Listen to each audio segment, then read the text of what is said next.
ರೇವಣ್ಣನ ಬಿಟ್ಬಿಡಿ. ಪ್ರಜ್ವಲ್ ರೇವಣ್ಣ ಇಷ್ಟೆಲ್ಲ ಅನಾಹುತ ಮಾಡಿದನಲ್ಲ, ಅವ್ರ ಅಪ್ಪ ಅಮ್ಮ ಕತ್ತೆ ಕಾಯ್ತಿದ್ರ ಅಂತ.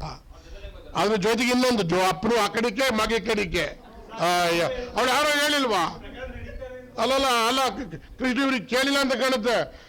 ಒಂದ್ ಕಡೆಗೆ ಅಪ್ಪ ಬಂದೋಯ್ತಾನೆ, ಒಂದ್ ಕಡೆಗೆ ಮಗ ಬಂದೋಯ್ತಾನೆ ಅಂತ ಅವಳವ್ರು ಸಂತ್ರಸ್ತರು ಹೇಳಿಲ್ಲ, ನಾವು ಹೇಳಿರೋದಲ್ಲ. ಆಮೇಲೆ ಇನ್ನೊಂದು ಗೊತ್ತಾ, ನಾನು ಇನ್ನೊಂದು ನಿಮಗೆ ಗಮನಕ್ಕೆ ತರ್ತಾ ಇದ್ದೀನಿ. SIT ರಚನೆ ಮಾಡಿದ್ದಾರೆ, ಅದರ ತನಿಖೆ ಆಗಲಿ, ಇದೆಲ್ಲ ಆಗಲಿ, ಇದ್ರ ಬಗ್ಗೆ ಯಾವುದು ಎರಡನೇ ಮಾತಿಲ್ಲ. ತಪ್ಪು ಏನಾದ್ರು ಇಂಥ ನಮಗೆ ನೋವಾಗಿರೋದು ಇವತ್ತು ದೊಡ್ಡಗೌಡರು ಈ ವಯಸ್ಸಲ್ಲಿ ಇವನ್ನೆಲ್ಲ ಯೋಚನೆ ಮಾಡುವಂಥ ಚಿಂತೆಗೆ ತಂದ್ರಲ್ಲ ಇವರೆಲ್ಲವ ಅನ್ನೋದು ದೊಡ್ಡ ಯೋಚನೆ. ನಾನೊಬ್ಬ ಒಕ್ಕಲಿಗ ಜನಾಂಗದವನಾಗಿ ನಮ್ಮ ದೊಡ್ಡ ನಾಯಕರ ಬಗ್ಗೆ ನಾವು ಅದೇ ನಮಗೆ ಯೋಚನೆ. ಪಾಪ ಅದನ್ನು ಅಲ್ಲಿ ಬರೀ ನಾನೇ ಮಡಿಕೊಂಡಿದ್ರೆ ಯೋಚನೆ ಮಾಡೋಕ್ಕಾಗುತ್ತೆ. ನಿಮ್ಮ ಜೊತೆ ಹಂಚ್ಕೋತಾ ಇದ್ದೀನಿ. ನಿಮಗೂ ನಾವೆಲ್ಲ ಅವ್ರ ಬಗ್ಗೆ ನೋವು ಅನುಭವಿಸ್ತಾ ಇದ್ದೀವಪ್ಪ ಅಂತೇಳಿ.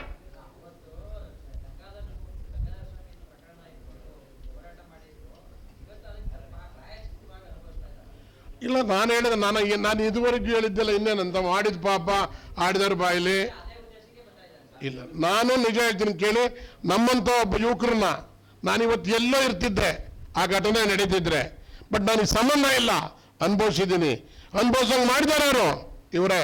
ಅದರ ಪಾಪವೇ ಇವತ್ತಿಂಥವೆಲ್ಲನೂ ಅನುಭವಿಸ್ಬೇಕಾಗಿ ಬಂದಿರೋದು.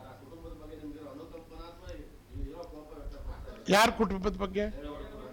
ದೇವೇಗೌಡರ ಬಗ್ಗೆ ನಮಗೆ ಗೌರವ ಇದೆ ರೀ, ನನಗೇನೇ ಇರಲಿ. ನೋ ನೋಡಿ ಕೇಳಿ, ದೇವೇಗೌಡರಿಗೆ ಸಾಯೋ ಕಡೆ ಸರಿ ಇಂಥ ಸಂದರ್ಭದಲ್ಲಿ ಇವೆಲ್ಲನೂ ನೋಡೋವಂಥ ಕರ್ಮ ಬಂತಲ್ಲ ಅಂತ ನೋವಿದೆ. ಬಟ್ ಇದನ್ನೆಲ್ಲ ನಾನು ಒಂದೇ ಹೇಳ್ತೀನಿ, ದೇವೇಗೌಡರಿಗೂ ಕೇಳ್ತೀನಿ, ಕುಮಾರಸ್ವಾಮಿ ಅವ್ರಿಗೂ ಕೇಳ್ತೀನಿ, ದೇವರಾಜ್ ಅಂತ